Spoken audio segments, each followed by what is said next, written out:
ഇറക്കി വെച്ച് മയ്യത്തടക്കിയിട്ട് എല്ലാവരും പോകും, ഞാൻ അവിടെ നിൽക്കും. അവസാനം എല്ലാവരും പോയി കഴിയുമ്പോൾ ആ ഖബറിന്റെ മുകളിൽ ഒരു അടയാളം വെച്ചിട്ട് ഞാനും പോകും. രാത്രിയായി കഴിഞ്ഞാൽ ഞാൻ എഴുന്നേറ്റ് പോയി ആ ഖബറു മാന്തി അതിനകത്തിറങ്ങി ആ മനുഷ്യൻ ധരിച്ചിരിക്കുന്ന കഫൻ തുണി ഞാൻ അഴിച്ചെടുക്കും. കള്ളനാണ്.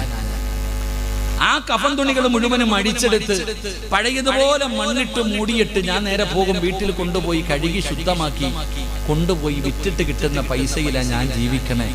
എന്റെ നാട്ടിലെ ഖബർസ്ഥാനി കിടക്കണ ഏകദേശമുള്ള ഖബറാളികൾ മുഴുവനും നഗ്നരാ. അവരുടെ കഫൻ തുണി മൂട്ടിച്ച കള്ളനാ ഞാൻ. റസൂലുള്ളാഹി തങ്ങൾ പറഞ്ഞു, അല്ലാഹ് നിനക്ക് പുറത്തു തരും, നീ പൊക്കോ. റസൂലുള്ളാഹി തങ്ങൾ പറഞ്ഞു, അല്ലാഹ് നിനക്ക് പുറത്തു തരും, നീ പൊക്കോ. ഇല്ല നബിയെ, പിന്നെയും കരയാ. ഈ ചെറുപ്പക്കാരൻ പിന്നെയും വല്ലാതെ കിടന്ന് നിലവിളിക്കുകയാണ്. അല്ലാഹുവിന്റെ പ്രവാചകൻ സ്വല്ലല്ലാഹു അലൈഹി വസല്ലമ തങ്ങൾ ചോദിച്ചു, എന്തിനാ നീ കരയുന്നത്?